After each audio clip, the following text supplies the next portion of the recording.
Hello Internet, a quick video on hashtagging your videos on YouTube. Hashtags from your description now show at the top of your video title. And hashtags are now included in search. Hashtags in your title are clickable.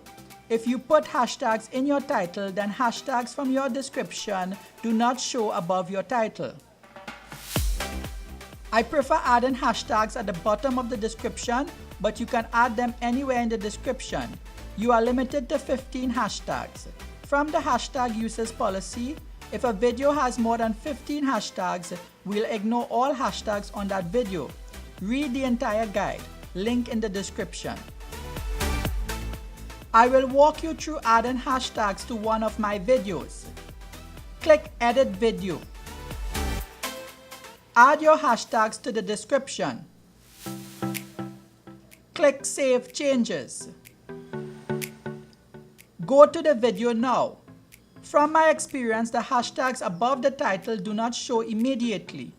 Ctrl and R to refresh the tab without using cache. You might have to do this more than once. Alternatively, you can open the video in incognito mode.